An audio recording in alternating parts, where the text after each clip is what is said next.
Assalamualaikum warahmatullahi wabarakatuh. Sebelumnya perkenalkan, nama saya Farhan Janin Daiha dengan NIM akhir 060. Saya dari kelas B Ekonomi Pembangunan Universitas Trunojoyo Madura. Di sini saya akan membahas tentang pandangan mazhab Bakir Asy'ari terhadap pemikiran kaum kapitalisme. Adapun pembahasan ini bertujuan untuk memenuhi tugas ujian akhir semester matkul sejarah pemikiran ekonomi. Baik, memasuki pembahasan. Yang pertama itu biografi Bakir Asy'ari. Asy-Syahid Muhammad Bakir Asy'ari lahir di Kadhimiyah, Baghdad pada 25 Zulqa'dah 1353 atau 1 Maret 1935. Muhammad Bakir terlahir dari keluarga Syed. Selain itu, dia juga menjadi salah satu seorang pemikir terkemuka yang melambangkan kebangkitan intelektual di Najaf antara 1950 dan 1980. Kebangkitan ini sangat berpengaruh dalam aspek politik di kawasan Najaf dan Timur Tengah pada umumnya. Muhammad Bakir Asy'ari sebagai salah satu tokoh intelektualitas Muslim kontemporer hadir dengan gagasan original yang mencoba menawarkan gagasan sistem ekonomi Islam yang digali dari landasan doktrinal Islam, yakni Al-Quran dan Al-Hadis. Sadar tidak sepakat bahwa ekonomi Islam adalah sistem ekonomi yang sama dengan sistem ekonomi sebelumnya, seperti kapitalisme. Menurut Bakir Asy'ari, Islam tidak mengurusi hukum permintaan dan penawaran dan tidak pula hubungan antara laba, bunga dan tidak pula fenomena diminishing return di dalam produksi yang baginya merupakan ilmu ekonomi. Sehingga ekonomi Islam merupakan doktrin karena aturan dasar dalam kehidupan ekonomi yang dihubungkan dengan ideologi mengenai keadilan sosial. Ia bicarakan semua. Demikian pula sistem ekonomi Islam adalah sebuah doktrin karena menurut Sadr, sistem ekonomi Islam berhubungan dengan pernyataan apa yang seharusnya berdasarkan pada kepercayaan, hukum sentimen, konsep, dan definisi Islam yang diambil dari sumber-sumber Islam.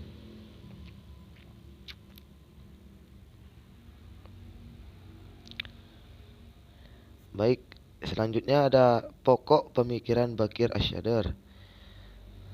Yang pertama itu definisi ekonomi Islam atau proses pengalihan doktrin ekonomi Islam. Dalam mendefinisikan ekonomi Islam, Bakir Asy'ari memberikan sebuah interpretasi baru yang bisa dikatakan original. Pendefinisian tersebut dimulai dari membangun kerangka dasar dengan membuat perbedaan yang signifikan antara ilmu ekonomi dan doktrin ekonomi. Sadr menyimpulkan bahwa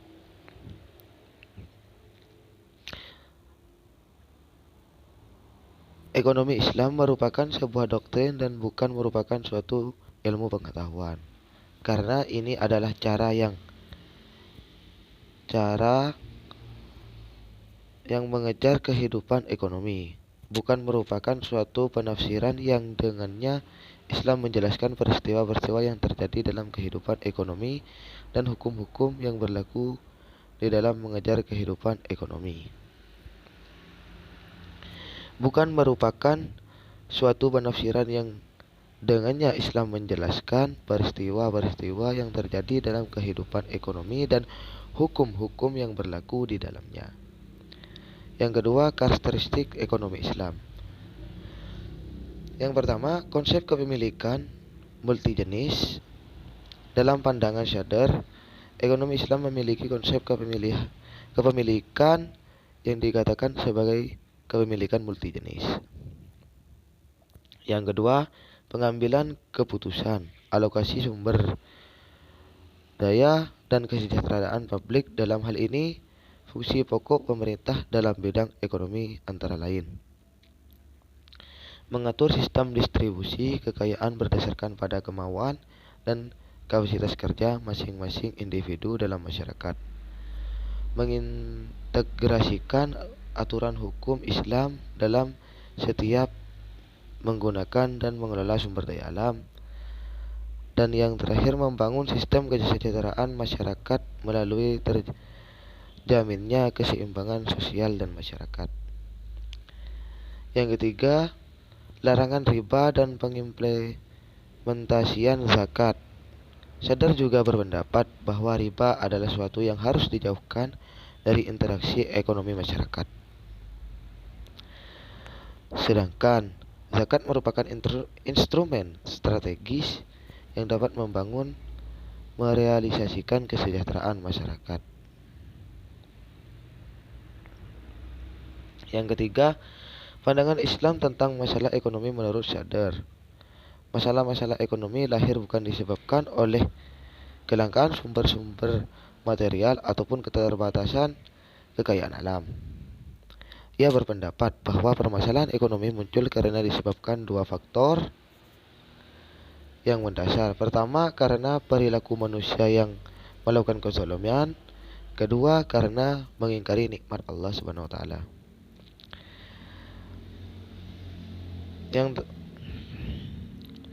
Yang terakhir, teori produksi. Dalam aktivitas produksi, Shadar mengklarifikasi dua aspek yang mendasari terjadinya aktivitas produksi. Pertama, aspek objektif atau aspek ilmiah yang terjadinya aktivitas produksi. Pertama, aspek objektif atau aspek ilmiah yang berhubungan dengan sisi teknis dan ekonomis yang terdiri atas sarana-sarana yang digunakan.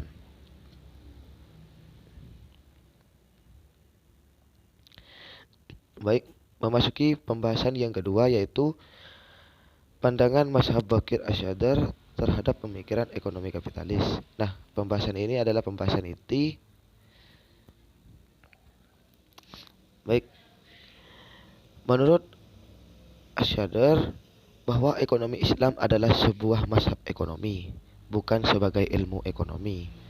Hal ini disebabkan antara keduanya berasal dari filosofis yang berbeda dan saling kontradiktif.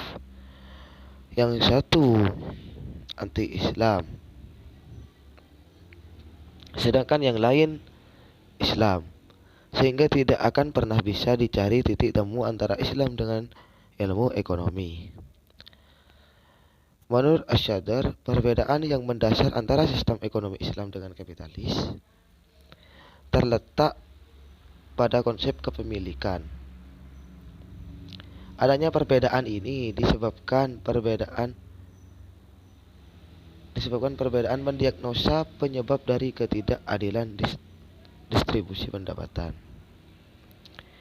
Sistem ekonomi kapitalis dengan dasar kebebasannya hanya mengakui kepemilikan pribadi bagi setiap individu masyarakat selama hal itu tidak mempengaruhi kemerdekaan orang lain.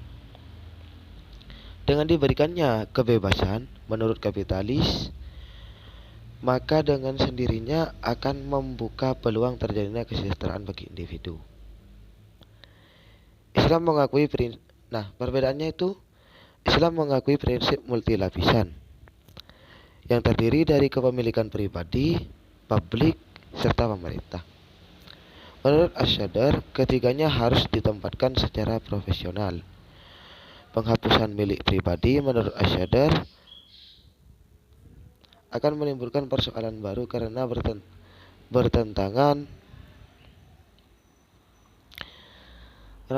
dengan naluri manusia. Jadi menurut Islam yang mungkin dilakukan adalah dengan mengendalikan naluri tersebut sesuai dengan porsi yang tepat, sehingga meskipun Islam mengakui kepemilikan pribadi, namun penggunaannya harus dibatasi agar tidak merugikan orang lain.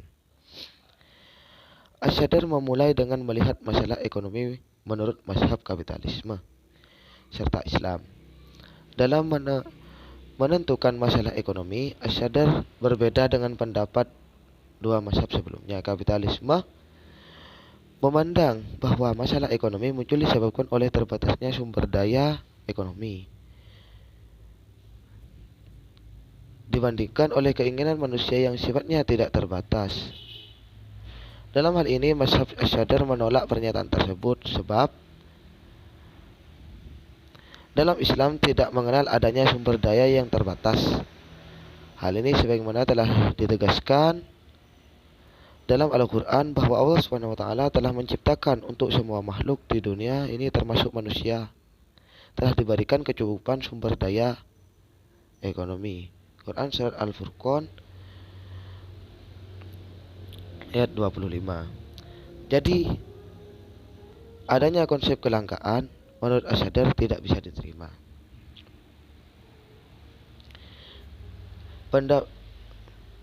Pendapat bahwa kebutuhan manusia sifatnya tidak terbatas juga ditolak sebab dalam kebutuhan tertentu, misalnya manusia akan berhenti minum manakala dahaganya telah terpuaskan karena kebutuhannya telah terpenuhi. Oleh karena itu, mazhab ini berkesimpulan bahwa pada kenyataannya keinginan manusia itu terbatas. Karena semakin banyak barang dikonsumsi, maka pada titik tertentu justru akan menyebabkan tambahan kepuasan dari setiap tambahan jumlah barang yang dikonsumsi akan terus berkurang sehingga sampai kepada titik kejemuan.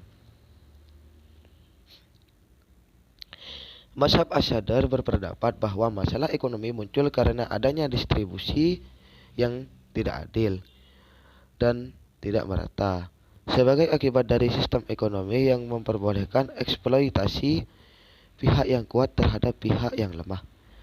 Manusia yang memiliki akses terhadap sumber daya sehingga menjadi semakin kaya, sementara yang lemah tidak memiliki akses sehingga menjadi sangat miskin.